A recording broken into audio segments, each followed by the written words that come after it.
Muy buenas noches. Primero que todo, bienvenidos a todos los presentes. La Caja de Compensación Familiar Cajamá, su directora, la doctora Marta García, y la jefa de programas especiales, la doctora Adi Martínez, le dan bienvenida a la quinta tertulia Samaria de este año 2025. Un saludo muy especial a las personas que están compartiendo con nosotros desde la virtualidad. Bienvenidos también. Bueno, hoy es día muy especial, ya que hoy la tertulia Samaria pues está cumpliendo 10 años de haber iniciado este proyecto, liderado por el doctor Edgar Reyes, que ha trabajado incansablemente para sacar adelante este proyecto. Bueno, y hoy como tenemos como conferencia Santa Marta y el Magdalena Grande en el siglo XIX, Poder, Economía y Transformación Social. Nuestra invitada en el día de hoy, la doctora Edna Bayona. Doctora, bienvenida. Gracias por compartir con nosotros esta conferencia. Ya la doctora Edna ha estado con nosotros anteriormente en otra conferencia de Tertulia Samaria y nos acompaña también, como siempre, nuestro moderador, el doctor Edgar Rey Cini. Doctor, bienvenido. Gracias por estar con nosotros. Bueno, muchas gracias, Omar. No me cansaré de agradecer a Cajamac haberme cogido la caña de hacer este evento. Yo nunca había trabajado tanto en una institución, aunque yo no trabajo con Cajamac, pero durante 10 años, mensualmente trabajo. Pero si uno saca la cuenta, y aquí que está Ricardo, que trabaja conmigo en la parte de la corrección de estilo, sabe la lucha que es, que al final trabajamos todo el año. Todo el año trabajamos para Cajamarca. Y en ese sentido, ¿verdad? Yo lo máximo que había trabajado, el tiempo en una institución, Telecaribe, 6 años y medio, no más. A mí no me gusta calentar tiempo. Yo admiro a la gente que lleva 10 años, 20 años en un puesto, yo lo admiro. Hay gente que le gusta quedarse ahí eternamente. Hay un señor que quería quedarse eternamente. Pero, ¿por qué lo digo? Porque esto de los 10 años con Cajamarca ha sido un proyecto tan importante en mi vida personal, ¿cierto? Como profesional de la sociología y de la historia, de contribuir a los 500 años de la ciudad. Cuando nos inventamos esto, en octubre de del 2014, en la inauguración del Museo Tayrona, lástima que aquí no está Juaco, que está en Bogotá y está en una conferencia justamente sobre la fundación de Santa Marta en la Colonia. Vino el gerente general del banco a reinaugurar la del Museo Tayrona. Y ahí me encontré con el señor Ali y con el señor Omar Armenta de Cajamarca y les propuse esta idea. Ya yo había tenido tertulia Samaria cuando fui secretario de Educación en la época de Hugo Géneco en el año 92. Esta era una segunda versión con un formato diferente. Y resultó el formato, ¿verdad? Y exactamente ayer, 23 de junio, aquí tengo la invitación que se hizo a la conferencia, al programa de conferencia. El 23 de junio, martes, se llamó El Padre Julián y la crónica de la provincia de Santa Marta a finales del siglo XVIII. El conferencista, el doctor Antonino Vidal Ortega, doctor en Historia de la Universidad de Sevilla, trabajaba en ese momento en la Universidad del Norte de Bogotá. Recuerdo esa noche, porque primero 20 o 30 personas que asistieron, allá frente al parqueadero de ahí de la Paseo Bastido, del Paseo Bastida. Y además ese día no había buses, porque Caicedo había contratado todos los buses para ponérselos aquí a Metro Agua, que terminaron sacándola al año siguiente, ¿verdad? Porque siempre uno a veces comienza, en la costa tenemos un problema del cortoplacismo. Comenzamos una cosa y hacemos la primera y quién sabe si hacemos la segunda. Joaquín Viloria dijo en la presentación del tomo 2 o 3 que en la costa siempre uno sabía, salía el primer libro, ¿cierto? Salía el primer periódico, pero era bien difícil encontrar que saliera el segundo, el tomo 2. Es posible, y hay que estar pendiente, que el día 17 de julio entreguemos el tomo 10. Está listo. Hace ya 10 días, 15 días está listo el tomo 10. 9 conferencias del año pasado. Entonces, ese 23 de junio hicimos esa conferencia que inauguramos. Inauguramos este sueño, esta utopía de dejarle a la ciudad 10 tomos de la historia, de la economía, de la cultura de Santa Marta y su provincia. No hay un precedente en la costa que se haya hecho este ejercicio. Ni siquiera Cartagena y el Banco de la República con la Universidad Tadeo en algún momento hicieron un ejercicio similar, que tenía un formato diferente. Nosotros hemos creado un público del último martes de cada mes, que lo hemos tratado de conservar, al menos algunas, una que otra vez hemos tenido que rodarla por algún problema, inclusive cuando se iba a inaugurar esta sede. Entonces, yo me siento muy complacido y qué chévere que estén aquí muchos de ustedes que nos han acompañado en esta travesía, una travesía por la historia de la ciudad. En este momento, con el doctor Madera y con el doctor Tony de la Cruz ahí, decíamos, bueno, ¿y qué va a quedar de los 500 años escrito? ¿Cuál va a ser el ejercicio académico? ¿Qué es lo que va a pasar? Porque en los 450 años aquí sesionó la Academia de Historia de Colombia. Vino Freire, vino Gerardo Reyes, hace 50 años. Hubo un gran, hubo un gran movimiento académico. O sea, ahí está el documento, hay un libro que se llama así, ¿verdad? Y este año, no sé, a mí la gente me pregunta y yo no tengo ni idea. Seguramente habrá algo. Sé que un cantante ya compuso una canción, sé que otros muchachos hicieron otra canción. No sé si será, nos estarán alimentando a punta de canciones, algo así como el circo romano, los romanos, es que pan y circo, ¿verdad? Y esperemos que Cajamarca va a hacer el esfuerzo de compilar, ya están listos los tomos, me decía ahorita Omar, los 10 tomos en pasta de lujo. Seguramente que, que ese libro empastado irá a llegar a otras latitudes, pero ya queda el precedente de lo que hicimos en la ciudad. He invitado antes de dar la palabra a Eina. En 5 minutos he invitado aquí a este joven. Ven acá, por favor, mi estimado este, Ricardo Tete Mieles, joven, máster en edición de libros de Chile. Gracias a Ricardo que hemos tenido la paciencia de pelear con los autores, con Yuli, que está aquí presente, con Egna, con Edgar Rey, con el que más pelea es con Jorge Caro, con, etc. Pero, Ricardo, ¿cuál ha sido la experiencia? Aquí en 5 minuticos. Cuidado, no son 10. Buenas noches a todos los asistentes. Agradecemos que estén aquí con nosotros compartiendo. Bueno, aquí me ha hecho una invitación el doctor Rey. Yo no suelo asistir a Tertulia Samaria por múltiples ocupaciones que se dan justo en esta hora, pero puedo decir que he escuchado prácticamente más del 90% de las conferencias a través de los libros que ha publicado la editorial Cajamarca de esta colección de la Tertulia Samaria.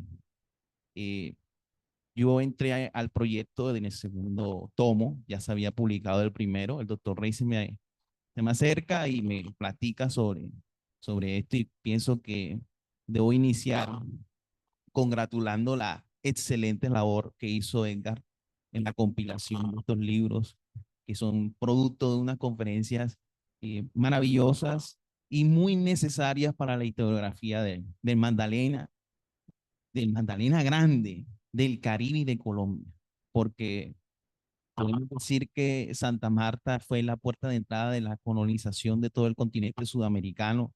Somos una ciudad primigenia en ese sentido y era inconcebible que una ciudad con esa historia, con ese legado, no tuviera una colección que contara toda su historia y nos demostrara la cultura y la sociedad de 5 siglos de una ciudad colonial como esta. Entonces, mi agradecimiento eterno para Cajamarca, para el doctor Rey, también para los autores, porque a pesar de todos los tropiezos que tiene una edición, ellos se comportaron de manera muy profesional y sin ellos no hubiéramos podido hacer este proyecto jamás. Quiero también expresarle un agradecimiento especial al doctor Jorge Elías K. y al profesor Joaquín Viloria, que también fueron muy cercanos a este proyecto, no solo desde su participación con los capítulos, sino también incluso revisando los libros para ver qué podían encontrar, qué sugerencias nos podían dar para que los libros fueran mejores.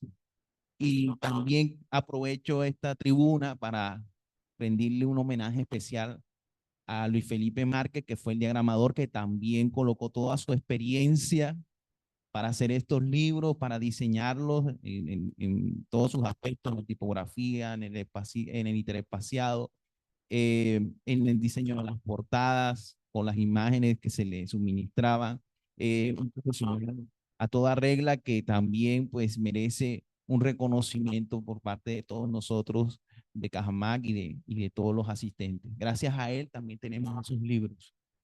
Y bueno, pues me siento muy emocionado de poderles contar esto. No es, no es, digámoslo así, sencillo encontrar que uno viene a Colombia, pues, después de haberse titulado de una maestría en edición de textos. A mí me toca salir porque aquí no se veía ese tipo de estudios de posgrado y encontrarse casi que de inmediato con un proyecto de esta envergadura. De verdad que un proyecto donde yo apliqué lo que aprendí, pero también aprendí muchísimo.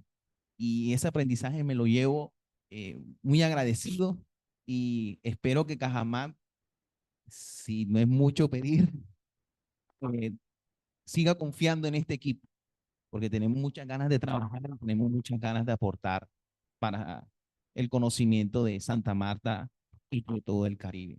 De verdad que muchas gracias y que disfruten la conferencia. Muy bien, Ricardo. Ricardo no tiene 30, Ricardo tiene 35, 36 años. ¿Cuántos años tienes tú, Ricardo? 39. Bueno, comenzó con nosotros cuando tenía como 33. Entonces, en vez de la pelea de Ricardo como tenía 30 y este poco de viejo cacarrabia, ¿no? De que es así. Hubo un señor de fundación que prefirió no hacer un capítulo. Señor veterano, decía, yo aprendí en la Nacional hace 60 años que así era que se citaba. Pero que las normas han cambiado, mi estimado Arami, y no sacó el capítulo. Me dio una tristeza porque Arami sabe mucho. Le publicamos, creo que 3 artículos, no le pudimos publicar el cuarto, ¿verdad? Pero bueno, entonces tenemos a Egna. Egna, vamos a hacer una conferencia que tiene que ver con una revisión y una reflexión sobre el tomo 3, ¿verdad? Son mujeres, como les decía, el próximo 22 de julio es otra mujer también, Samaria. Ella sí sabe dónde queda la sede de Cajamarca. Laura Carbonó, joven historiadora. Y vamos a escuchar a Egna, que es una doctora en economía, que tiene una reflexión muy seria. Bueno, Egna, por favor. Gracias, Edgar. Muchas gracias por esta invitación. Y bueno, yo sí asisto a la tertulia Samaria online por también diferentes razones que mencionaba también Ricardo. Muchas gracias por este espacio. Realmente para mí ha sido un reto esta presentación. Gracias de verdad al doctor Edgar por este acucioso trabajo que viene realizando hace 10 años. Y bueno, hoy me entrega la responsabilidad de presentar el tomo 3. Es un tomo muy rico en metodología, en análisis histórico, en trabajo de archivos de fuentes que vale la pena destacar. El archivo del documento, sí, me puedo levantar. Sí. Ah, bueno. Pues la presentación, por favor. Bueno, el documento del tomo 3 de este archivo, adelante. Destaco tres cuestiones, y es que, bueno, coordinado por el doctor Edgar Rey Sinin, como ya lo hemos mencionado, me gusta su habilidad que le pone la organización. Bueno, cada uno de los autores tenemos una mirada, y el doctor Edgar se trata de darle esa conexión, esa encadenación, ¿cierto?, de capítulo a capítulo, donde uno puede entonces adentrarse en la historia, en este caso en el siglo XIX, Santa Marta y el Magdalena Grande, que recoge no solamente, pues, como sabemos, el departamento hoy del Magdalena, sino también el territorio del Cesar y la Guajira en ese momento. Entonces, muy importante este tomo, realmente marca hitos históricos para la región Caribe que marcaron su desarrollo de aquel momento, y que hoy nosotros vemos todavía esos trazos en la economía, en la cultura, ¿cierto?, en la política.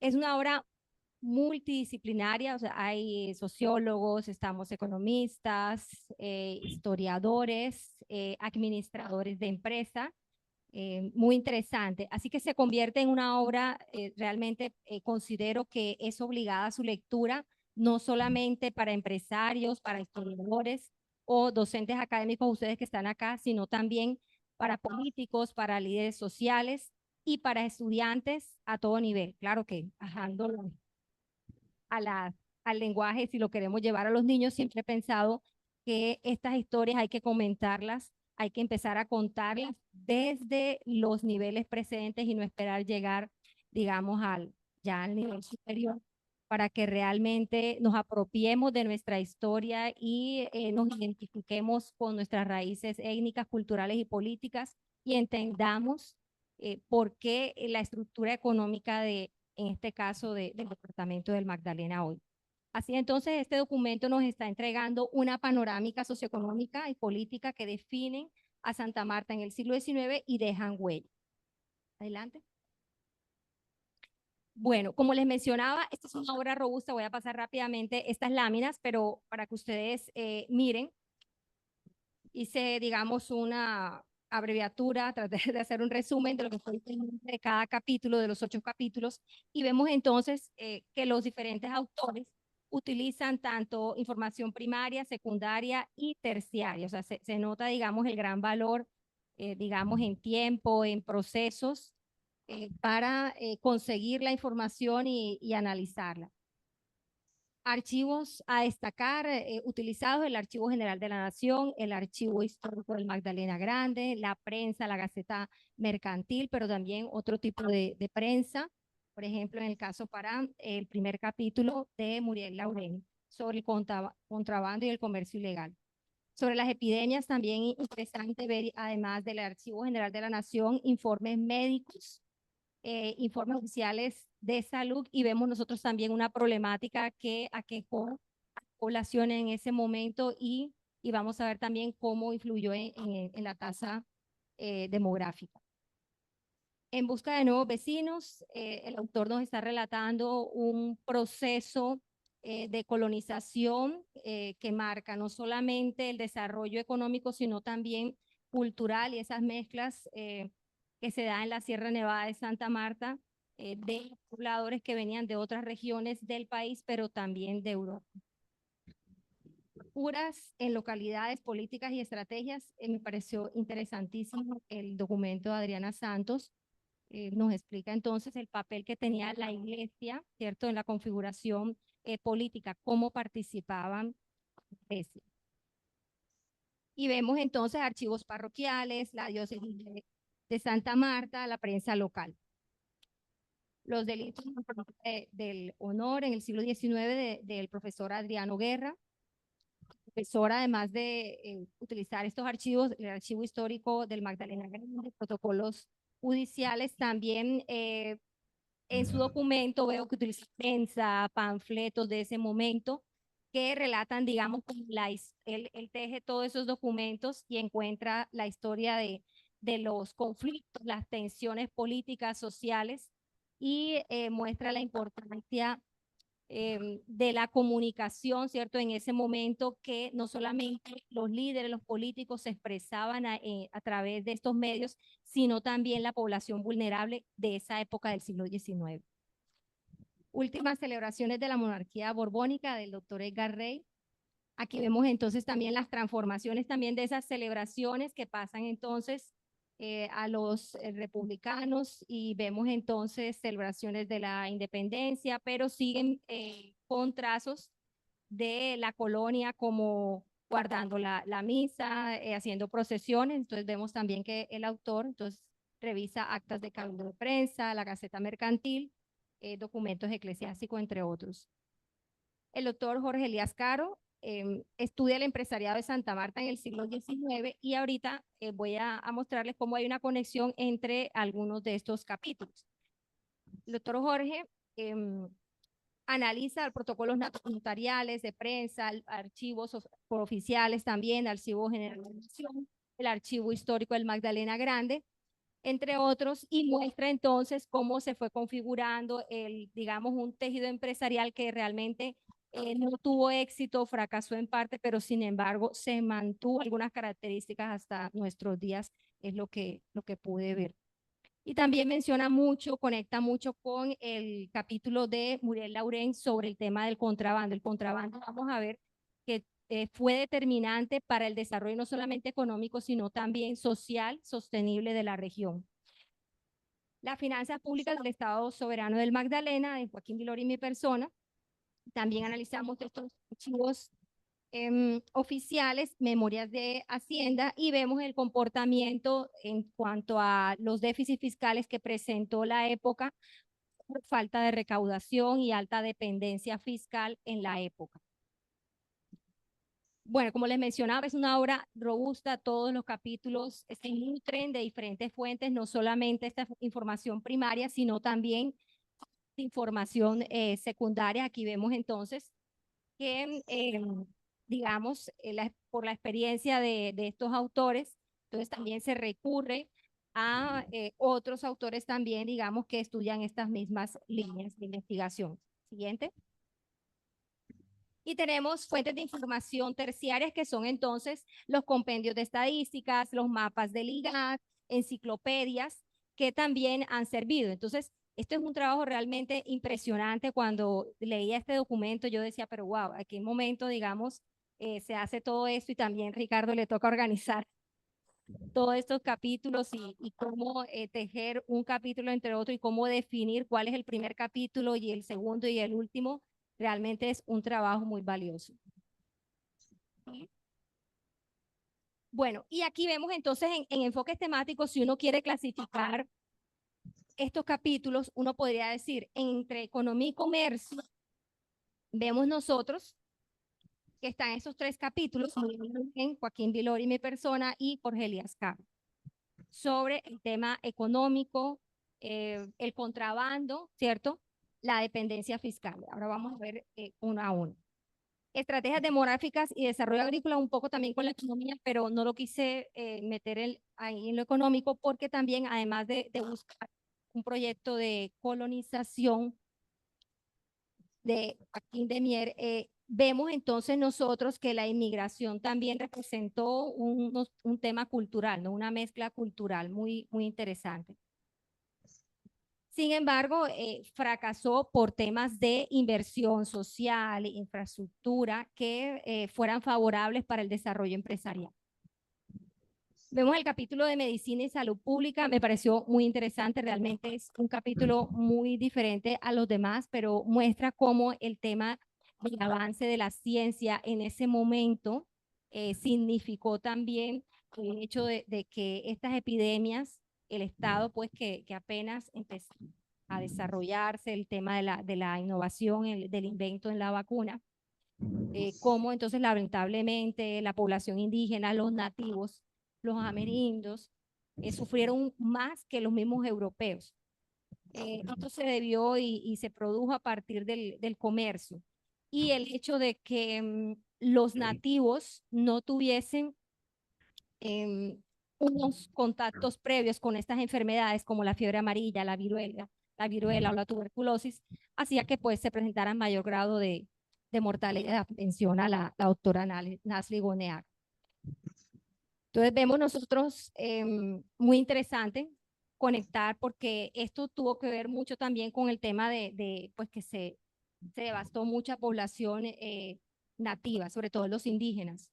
Poder y religión, la política, con estos autores de Adriana Santos, Curas en las actividades políticos y estrategias de poder en el Magdalena Grande, y Adriano Guerra, Vilipendios e Ignominias, los delitos en contra del honor en el siglo XIX. Aquí nosotros vemos entonces, digamos, yo revisaba estos capítulos y decía, wow, o sea, realmente la estructura de lo que se vio en esa época, muchas de esas cosas, no sé si a ustedes les pasa cuando ven esto así, todavía hoy presenta rasgos, ¿no?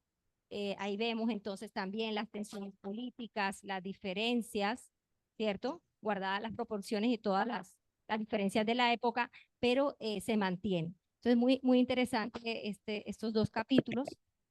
Cultura política y simbólica, entonces vemos nosotros también cómo la religión ha jugado históricamente un papel trascendental hasta nuestros días. Por ejemplo, en los capítulos sobre economía y comercio podemos ver unas grandes conclusiones de Muriel Laurent, que el contrabando era una práctica que era muy tolerada, una práctica tan tolerada que las instituciones del Estado eran muy frágiles y muchos funcionarios de esa época fueron suspendidos debido a que, bueno, faltaban, toleraban la corrupción o la aceptaban, se mezclaban. A pesar de que el intendente Mariano Montilla implementaba políticas de control, pero realmente lo que menciona es que no había muchos recursos. El Estado soberano del Magdalena era muy pobre, con baja población y que dependía de las rentas del Estado central, del gobierno central. Eso hacía entonces que no había muchos funcionarios, digamos, que patrullaran la costa y el flagelo del contrabando. Eso también hacía pues que los productos locales tuviesen una competencia desleal. Vemos el documento del doctor Elías Caro que continúa con ese análisis del empresariado y muestra cómo las guerras civiles, por ejemplo, la informalidad, o sea, era el contrabando, era más fuerte que el comercio formal. Entonces era un incentivo, era un desincentivo para tener economía formal. Entonces, desde ese momento vemos nosotros el problema de la informalidad. Santa Marta entonces crece con actividades portuarias, dice el doctor Jorge, pero sin embargo, la forma, digamos, en que se consolida el puerto, que no se conecta con otras actividades empresariales, donde no logra consolidar ese tejido empresarial, lleva a que después ya de los 70, de 1840 hasta 1870, tuvo un auge, pero a partir de que Barranquilla crea su ferrocarril que conecta con Puerto Colombia, esto lleva, bueno, ya al debacle del puerto de Santa Marta, sobre todo que ya venía presentando falta de inversión, poco control, baja recaudación, no se evadían los aranceles, entraba mucho contrabando desde Europa e islas del Caribe o territorios del Caribe, entonces haciéndolo, digamos, que cada vez fuera menos competitivo el puerto y Barranquilla toma auge. El autor nos dice, por acá yo lo anotaba, bueno, Santa Marta, el puerto se puede considerar como un gran embarcadero después de los 1870, después del despegue de Barranquilla. O sea, se estancó, se truncó el desarrollo portuario. Y como decían, entonces veamos nosotros ahora con el siguiente capítulo que nos muestra unos recursos públicos escasos. Entonces, esos tres capítulos me pareció que se conectaban mucho. Adelante. Entonces vemos dentro de las principales fuentes de ingresos las salinas, pero igual competían entonces de las del interior, ¿cierto? El degüello, el aguardiente, pero el contrabando, ¿cierto? De la sal afectaba, ¿cierto? Significativamente estas rentas, generando crisis, déficit, dependencia fiscal.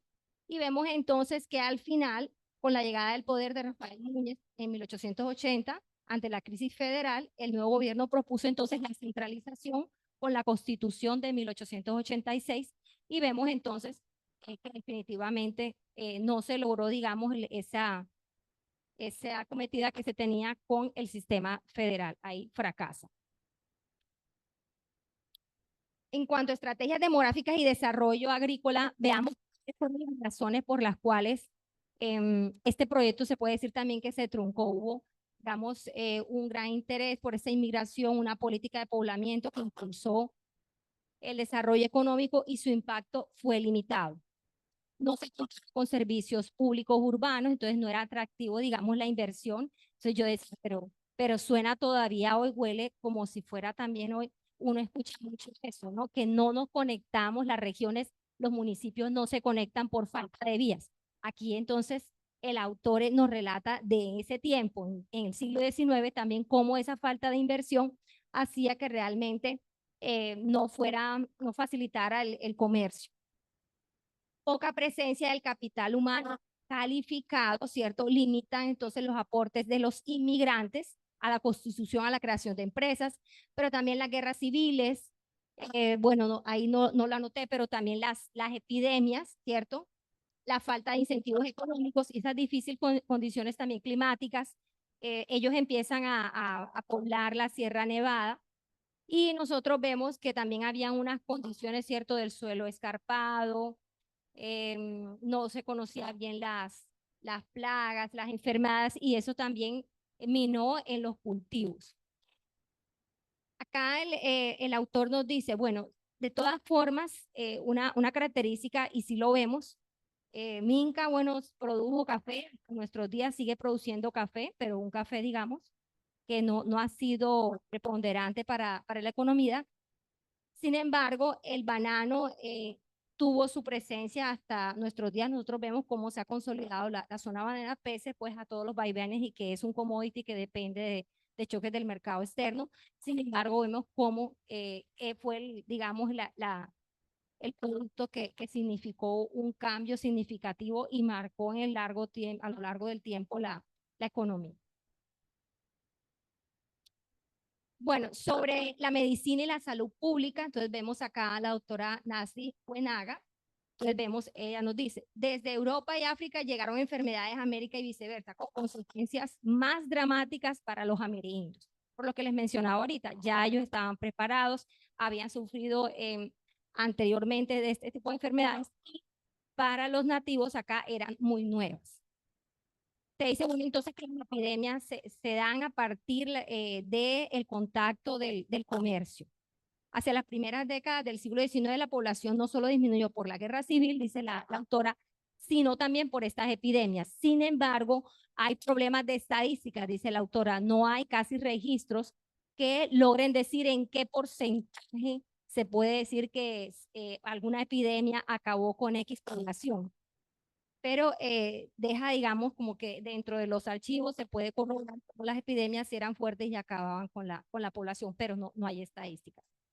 Se evidencia entonces también aquí esto muy bonito, muy interesante, las prácticas entonces religión de nación que poco a poco se fueron combinando con las modernas, ¿cierto? El método científico para combatir las enfermedades.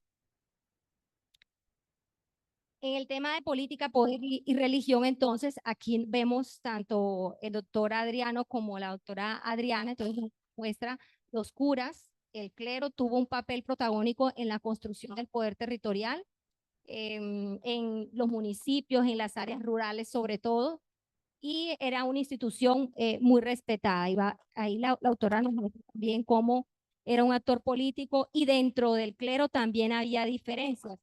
No todos eran conservadores, era también lo que se podía ver que había desobediencia, había conflicto entre ellos.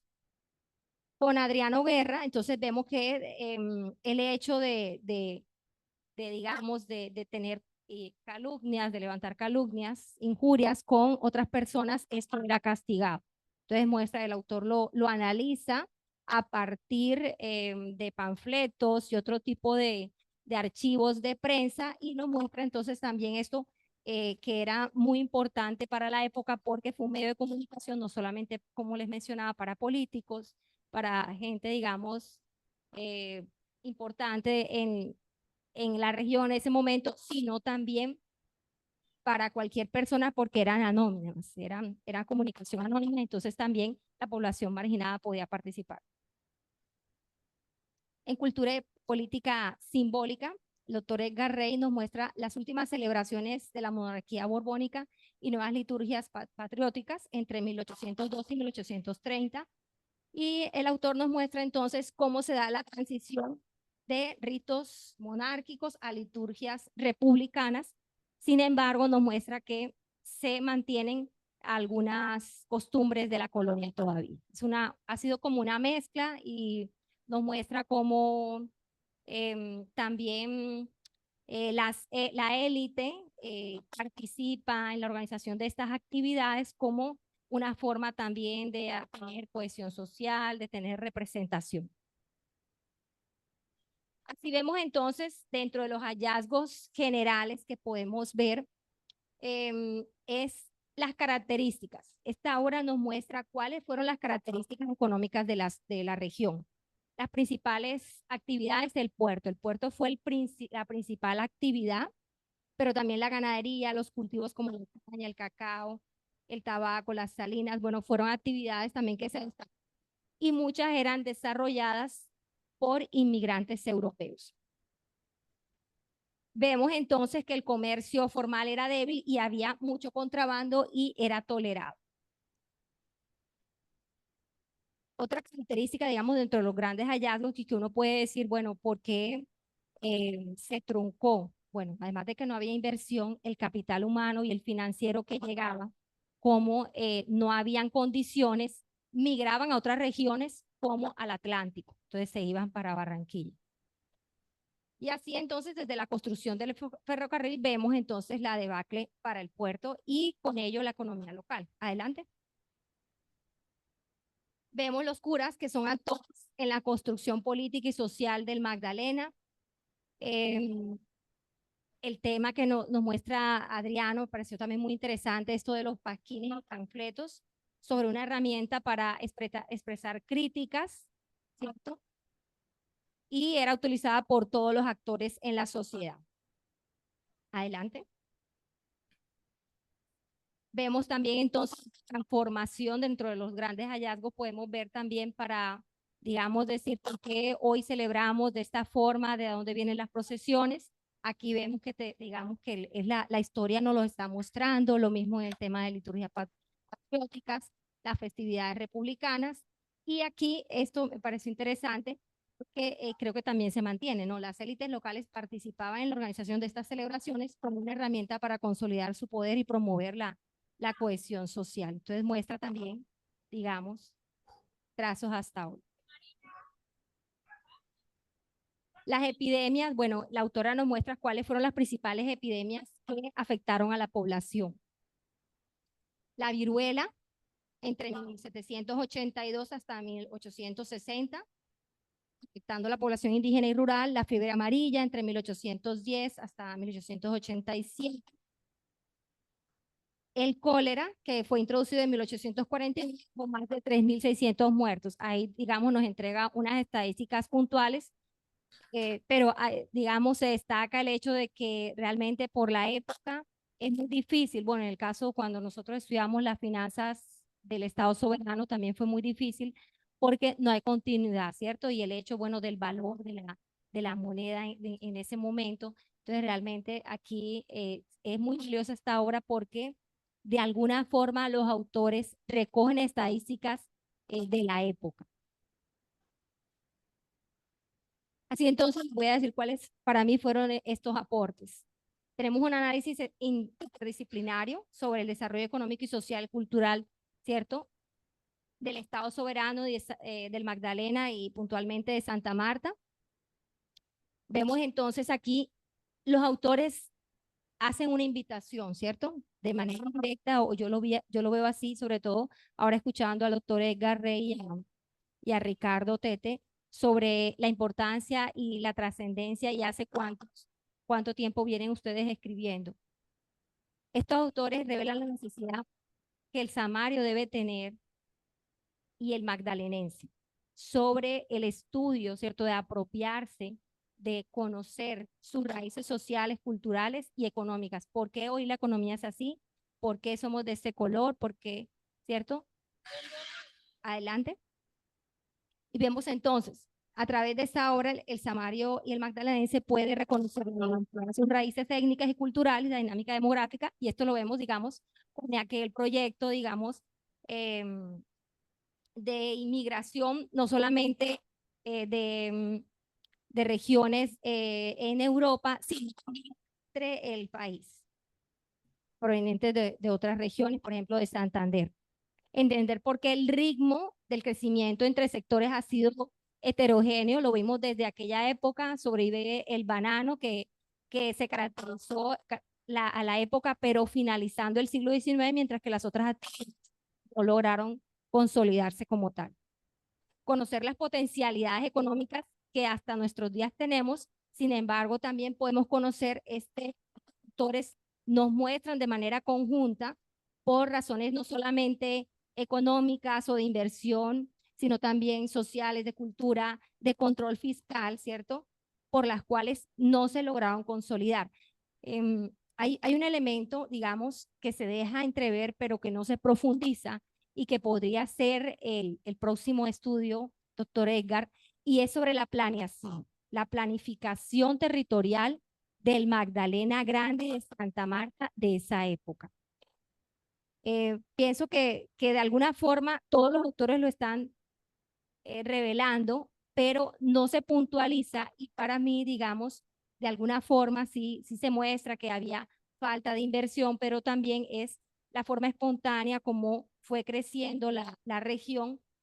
Entonces, la planificación, los limitantes de esa planificación que vemos entonces que ha persistido entre siglos como una herencia que limita el desarrollo en la infraestructura, en la educación de servicios básicos, perpetuando, ¿cierto?, el rezago de la región Caribe en este momento hasta nuestros días. Y vemos nosotros que desde ese momento veíamos que no se priorizaba en inversión en educación y en servicios sociales. Entonces vemos nosotros también, ahí nos muestran los autores, Jorge Elías Caro destaca el hecho de que no habían vías y eso dificultaba el comercio. Entonces sería bonito el próximo tomo revelar cuáles fueron esas razones que truncaron la planificación en la región. Bueno, valiosas aportaciones aplicables para el siglo XXI. Estudiar el impacto del comercio informal también. El comercio informal es algo, digamos, que se muestra en la época y sigue persistiendo. Evaluar cómo esa falta de infraestructura en el siglo XIX afectó ese crecimiento económico y el desarrollo, que son lecciones que podemos aplicar al presente. Es un documento, como les mencionaba desde el inicio, para todos. O sea, los dirigentes, por ejemplo, podrían promover programas educativos para fortalecer la identidad cultural, apropiarse, digamos, de este conocimiento que reposa en estos libros y que no quede no solamente para acá los que asistimos a la tertulia semaria, sino que realmente se le haga más difusión a estos documentos, que ojalá, no sé si se hagan cartillas para los colegios, sea una lectura obligada para los universitarios, porque realmente revela muchas cuestiones que se siguen repitiendo, pero desconocemos porque no todos tenemos a la mano estos documentos. El análisis histórico del libro entonces puede ser una herramienta útil para reflexionar sobre esos desafíos actuales que se pueden contrastar, ¿cierto?, con el presente. Entonces, muchas gracias.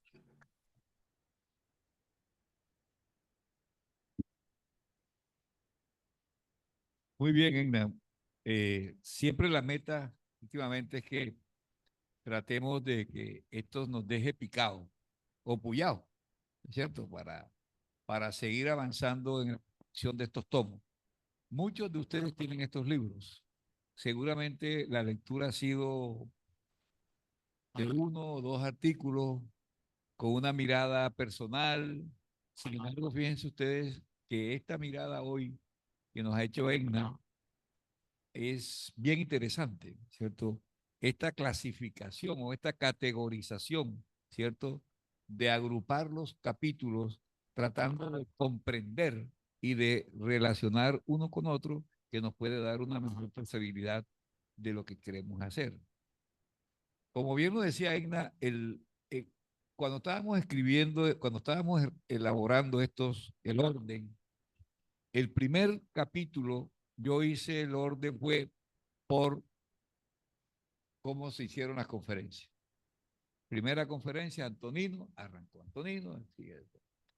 Ya después, a partir del segundo o tercero, la experiencia me fue dando, fue dando elementos conceptuales para organizarlo, no tanto cómo se hacía la conferencia, sino el orden que podría establecerse. Es un aprendizaje. Yo no he hecho curso de compilador. Había participado en algunas compilaciones pequeñas, pero esto fue un ejercicio que Ricardo dijo que había puesto en práctica lo que él había aprendido en Chile y que lo había puesto en práctica aquí, ¿verdad? Yo no hice ese curso, sino que yo, por el olfato y con el apoyo de Joaquín y de Jorge, el primer tomo nos dio mucho dolor de cabeza, ¿verdad? Hasta que encontramos a Ricardo. Lo otro que quiero destacar, fíjense ustedes, ahorita aquí con el ingeniero Francisco Daza, el tema de las vías. En esto hemos sido repetitivos. El informe de Antonio Narváez, bueno, gobernador del siglo XVIII, en su informe dice que uno de los problemas de la provincia es la falta de vías. No hay vías. Además de los chimilas, pero que no hay vías. Y hoy, 300 años después, no hay vía. ¿Ya? Yo le decía a los estudiantes en la especialización en Valledupar esta semana que para uno salir de Santa Marta al banco tiene que pasar 2 veces por el departamento del Magdalena y 1 vez por el departamento del Cesar. ¿Verdad? Porque no hay una vía que vaya digamos, llegue a una fundación y coja derecho, ¿cierto? Por dentro del departamento. Pase por Plato, no hay, no hay. Tiene que uno entrarse por la carretera nacional, la troncal, porque no tenemos carreteras transversales que nos comuniquen. La transversal de los contenedores, mal hecha, entre otras cosas, ha producido cualquier cantidad de muertos, entre ellos Calais Morales, un gran importante, ¿verdad? Entonces, todo este tipo de cosas nos reflejan un poco cómo en el siglo XIX y cómo hoy esta proyección. Lo otro que destaco y rescato de la intervención de Egna es la invitación a revisar los temas que están ahí planteados. Es decir, a un futuro hoy siglo XXI. O sea, ¿cómo superamos, por ejemplo, el tema de la epidemia? Increíble, ¿no? Increíble que todavía tengamos, que tengamos fiebre amarilla. Esta mañana escuché decir, hay no sé cuántos temas, no sé cuántas, pues la gente no se quiere todavía vacunar por la fiebre amarilla porque se enferma.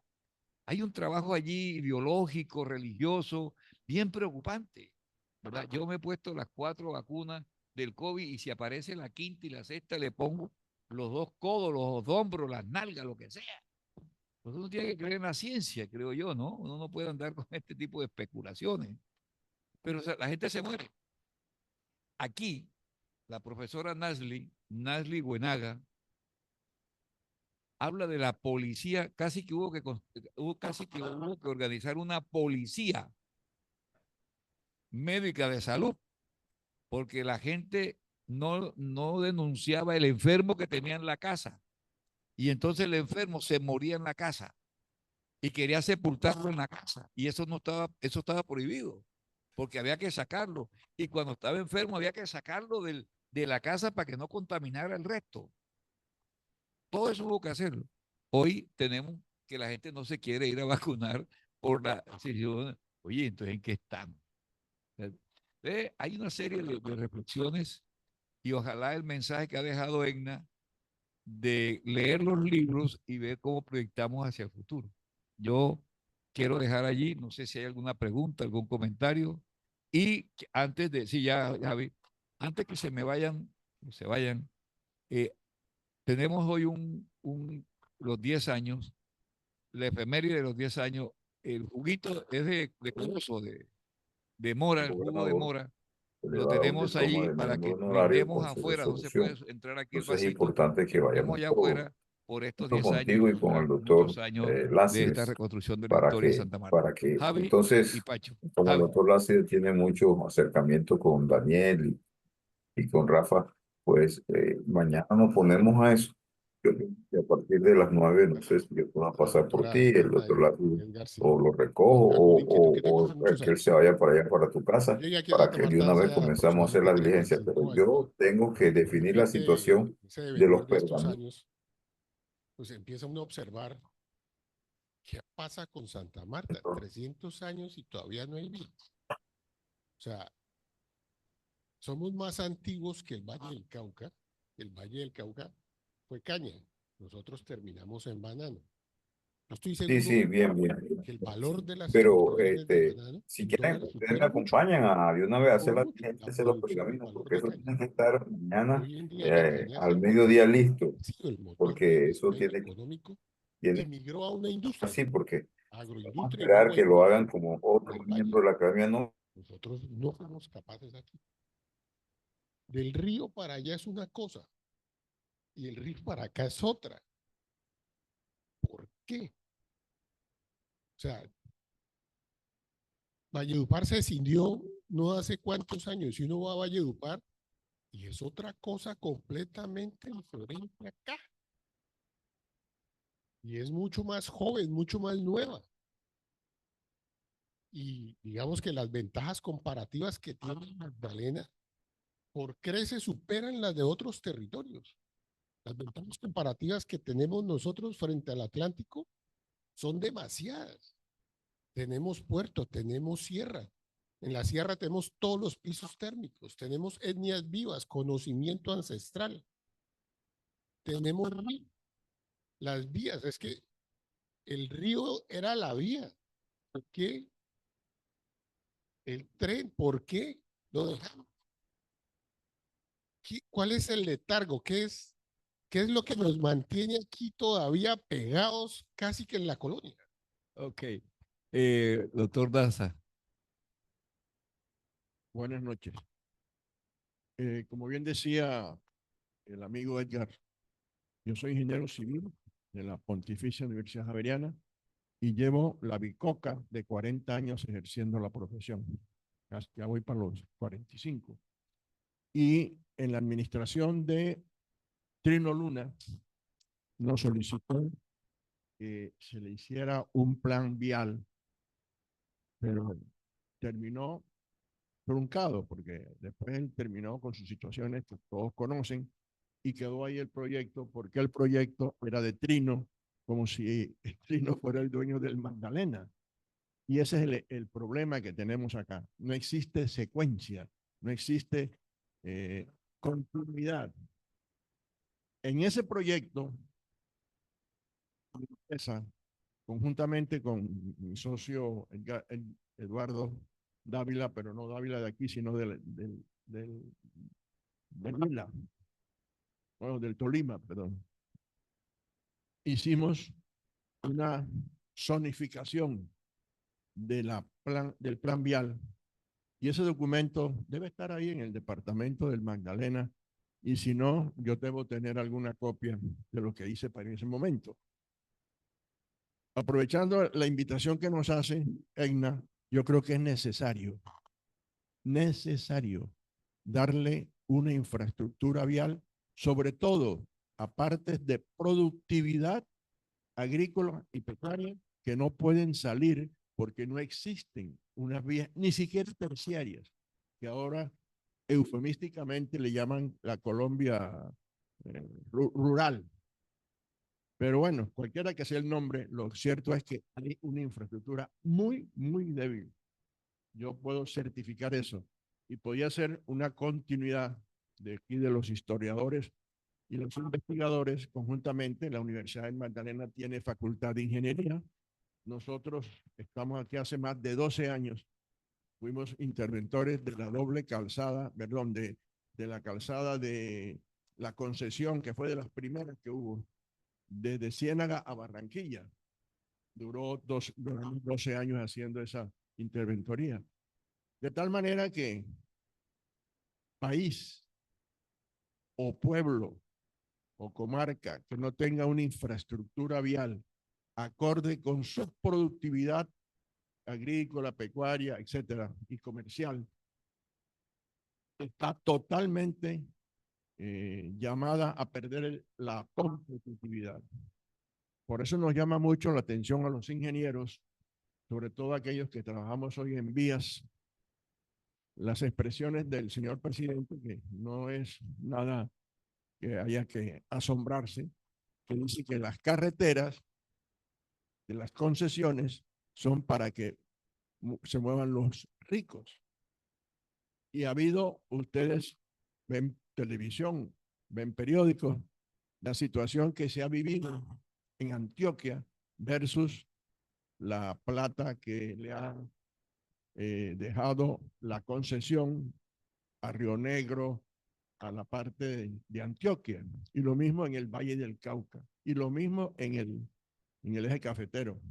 Conozco los 3 proyectos perfectamente de la malla vial del Valle, de los proyectos. Miren que ya Antioquia va para el segundo túnel.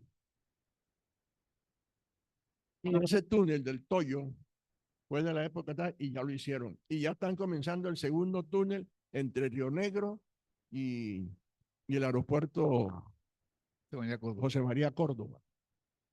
La vía al mar, exactamente. Todos esos proyectos lo que están diciendo es, por aquí es que hay que hacer la conexión. Había una época en que nosotros los ingenieros nos contratamos para unir los pueblos.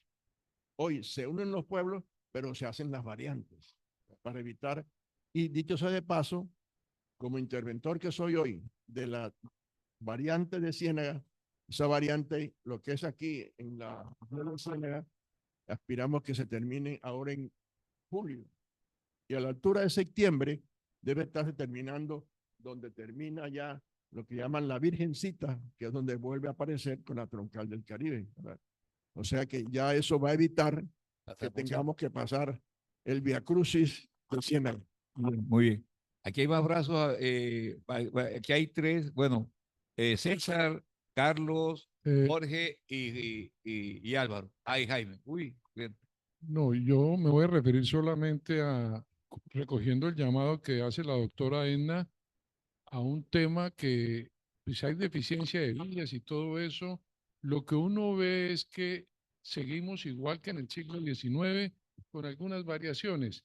Pero mi llamado está a una cosa, o sea, en estos días que hubo un escándalo aquí en Santa Marta, que una señora que se le cayó una parte del cuerpo y que fue por las playas y que no sé qué, decía yo, ese tema, la base económica de Santa Marta hoy en día no discutan, y decimos Santa Marta refiriéndonos porque es el núcleo central del Magdalena, es la base económica es el turismo, o sea, no tenemos el mínimo cuidado ambiental o estrategias de mantener esa riqueza de playas en estados normales y todo para esa gran oferta, porque estamos en hiperturismo, en esa condición, con una gran deficiencia de infraestructura turística, o sea, no tenemos lo básico de la infraestructura turística. Pero el llamado de esa mirada que dice la doctora Edna debe estar a través de una ventana que llamamos Plan de Ordenamiento Territorial. Ahí tenemos sobre la mesa las reglas de juego para lo que se proponga y para los que se diga. Este proyecto de una mirada grande y crítica y racional al Plan de Ordenamiento Territorial puede ser un proyecto como este, la tertulia de los 10 años, puede ser un proyecto para Cajamarca muy interesante porque a través de ese plan es que tenemos que hacerlo todo, del plan de ordenamiento. Ahí está la ventana para mirar eso y ver esa base económica que es el turismo, que lo tenemos totalmente descuidado, o sea, no hay infraestructura. Eso es lo que me quería referir. Sí, sí, gracias, doctora Edna, por su conferencia. Seré muy puntual. Apoyo lo de las playas, es inconcebible que convertida la 22 en una alcantarilla pública hacia el mar, no cierren la bahía. Uno no sabe cómo la gente puede, como un secretario de gobierno o el mismo alcalde, cómo no cierra la playa mientras discurren las aguas de alcantarilla por toda la 22 hacia la bahía. Uno no, o sea, no tiene sexo, es inconcebible, uno. Dos, hacia 1870, cuando la doctora hace varias alusiones de que se va el impulso económico hacia Barranquilla, eh, haciendo alusión a Edgar Racinen, también se va al carnaval. La semana pasada presentó una conferencia sobre eso, por qué se va al carnaval. Entonces los boricuas se llevan la danza del garabato para el carnaval de Barranquilla y se quedó allá, no volvió. Desde mi punto de vista periodístico, pongo a la orden el conocimiento. Yo no soy editor de libros, pero sí soy editor de periódicos. La idea de la doctora Edna de llevar esta información de 10 años de trabajo a los colegios. Es muy difícil llevarla en libros, es muy costoso, supremamente costoso, pero sí puede ser factible que cada tomo se convierta en un periódico.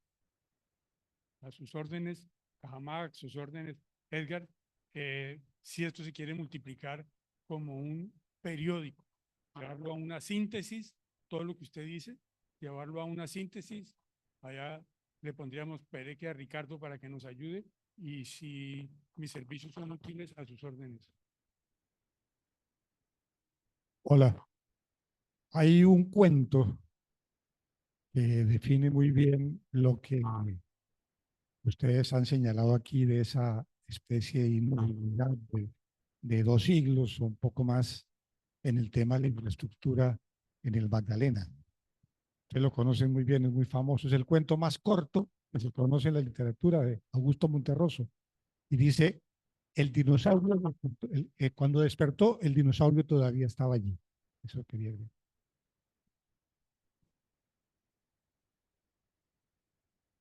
No, gracias. Ante todo, pues por supuesto, felicitaciones, no solamente por los 10 años, sino por el trazado que se ha hecho con los libros durante todo este tiempo. Y inevitablemente llegamos al hoy, al mea culpa que todos nos hacemos de qué pasa con Santa Marta, pero como estamos mirando lo que pasaba en el siglo XIX, ese poder y esa economía para la transformación social, me parece importante señalar lo siguiente, que por supuesto las reflexiones que hicieron alrededor de qué pasa con las vías y con el turismo, pues está bien.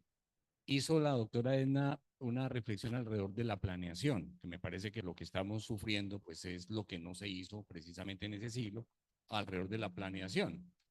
Y me llamó la atención que no hubiese una ilusión al peso que desde entonces tiene el centralismo y cómo influyó eso en esa carga de los territorios y que la están viendo pues en todo el país, pero estamos hablando de lo que pasó en Santa Marta y en Magdalena y supongo yo o que está en el tomo o que se pasó eso y que me parece importante. Como me parece que también noté dos puntos adicionales que me parecen claves, que es qué pasaba en ese entonces con los temas de salud que siguen siendo persistentes en cualquier municipio del Magdalena y particularmente en Santa Marta, porque sigue uno escuchando que el mejor hospital de Santa Marta es el aeropuerto Simón Bolívar, y entonces uno dice, pues, ¿cómo así? La gente tiene que ir, y uno ve que realmente hay buenos médicos, pero es un tema como de infraestructura. Y lo otro es, si hay algo que uno pueda lamentar, es el tema de no lamentar, sino como hacerle miradas a la arquitectura de la ciudad, ¿no? En el centro histórico, qué pasa, cómo fue ese aporte de cuando hubo ese aceleramiento en la economía para la transformación social de Santa Marta en ese siglo XIX. Me parece que es valioso que encontremos ahí alguna respuesta. De todas maneras, yo sí creo que debemos irnos con una tranquilidad hoy, y es que quizás respuestas a todo esto la tengamos dentro de otros 500 años.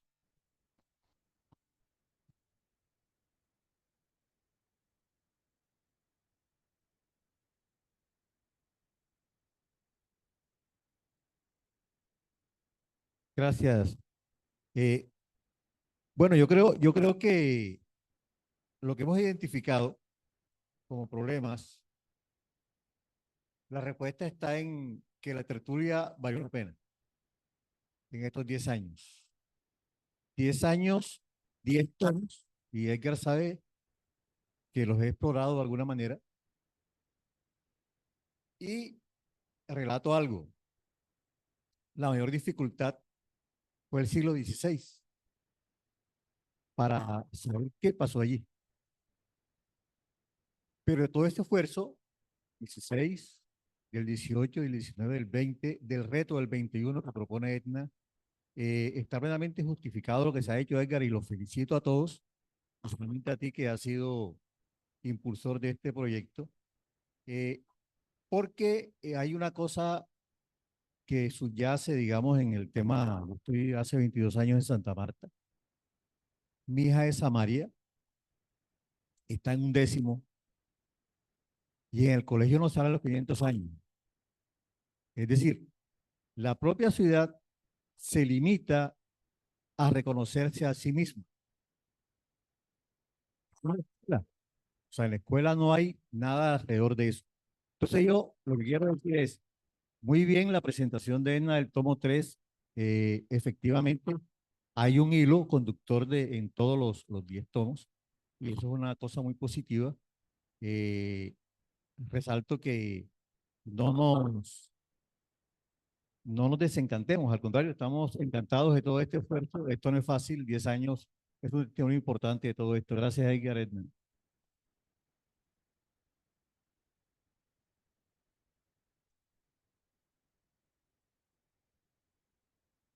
Quiero hacer referencia a un hecho. El enemigo más grande que tiene Santa Marta es el samario. ¿Por qué? No se apropia de su tierra. El comentario que se hizo del Cesar y Valledupar frente a lo que es hoy Santa Marta, eso tiene una razón de ser. Valledupar se funda en 1561 y mucho más nuevo es que Santa Marta. La diferencia está en el elemento humano. El cesarense, el vallenato, es dueño de su territorio y no lo entrega. Aquí no. Aquí el político es arribista. El político no le interesa sino lo que le puede sacar al territorio. Caso concreto, el agua de Santa Marta, que se ha hecho referencia de que está en la 22, se da única y exclusivamente a el alcalde del momento, que desconoció que la parte más baja de la ciudad es el río y partió la pendiente de la quinta en dos, uno para el río y otro para la 22. ¿Para qué? Para tirarse la ciudad, única y exclusivamente. Entonces, eso no hay remedio sino hacerle juicio a los causantes de los daños, porque eso es un daño a la ciudad. El acueducto, desde el 2017 se presentó ante el Tribunal Administrativo de Magdalena y todavía la magistrada está dando vueltas para resolver la situación. ¿Por qué? El órgano de cierre no es aquí, sino es el Consejo de Estado. Sí, quiero hacer una pregunta. Yo soy de Bogotá, pero yo me considero samaria por adopción. Me vine de allá hace 19 años y aquí me quedo. Nosotros veníamos por tren.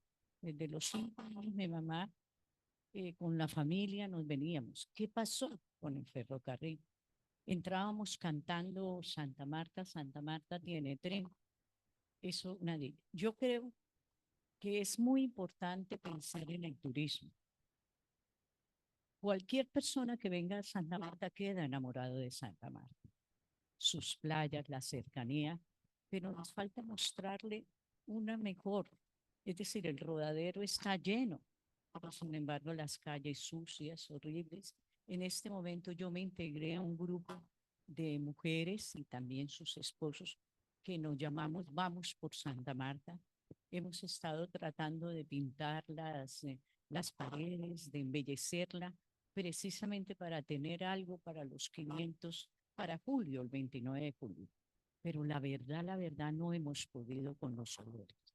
Ustedes pueden ver algo bello, pero el olor continúa, nos toca con tapabocas. Entonces, ¿qué pasó? ¿Qué está pasando con esta bella? Es única, Santa Marta es única. No creo que haya una ciudad del mundo como Santa Marta, que tenga mar y una sierra, y que tú puedas subir a 2.800 o 3.000 metros y ver esa belleza desde allá. Es única. Tenemos que quererla, pero yo creo que es lo mismo que pasa con Bogotá. La visitan y la visitan personas, pero los que estamos acá no nos apersonamos. Ellos vienen y se van, pero no les estamos teniendo una ciudad, ni para nosotros ni para los que vienen.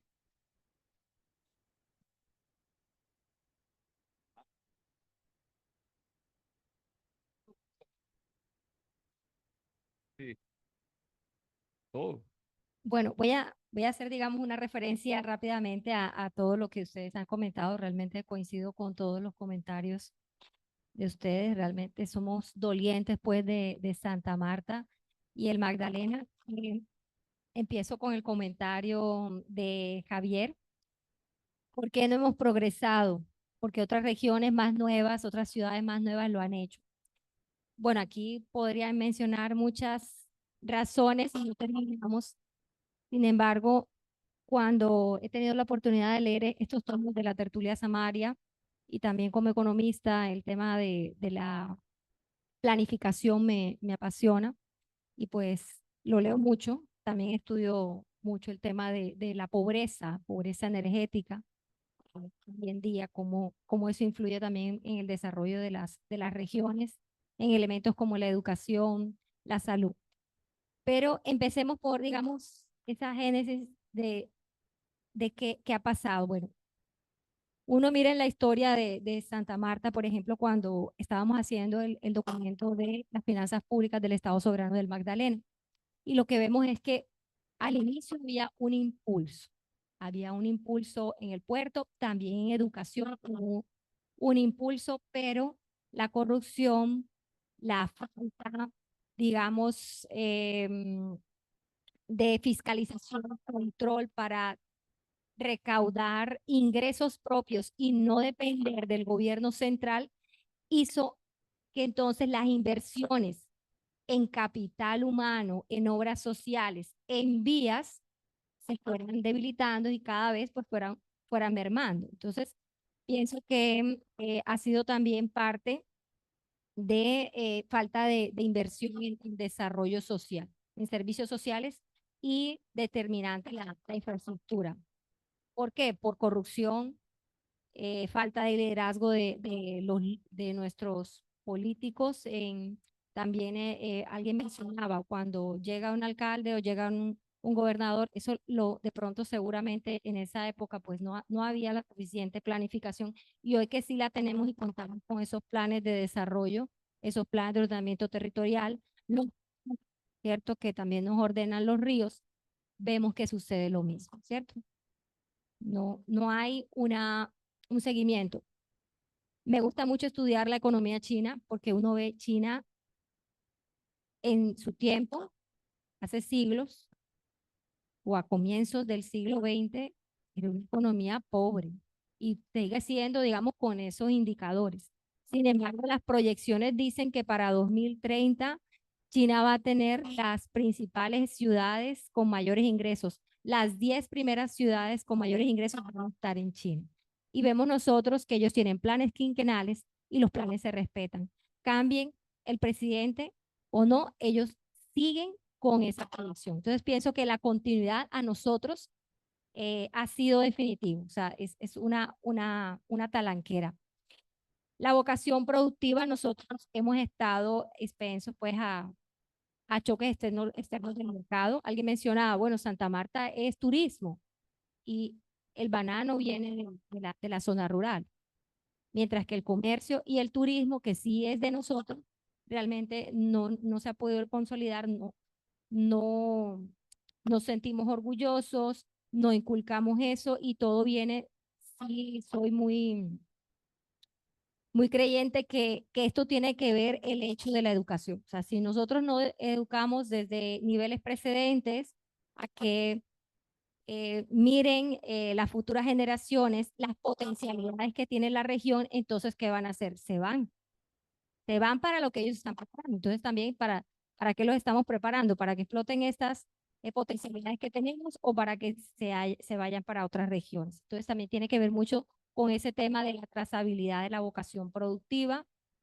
de explotar esas ventajas competitivas y comparativas frente a otras regiones, valorar nuestras raíces.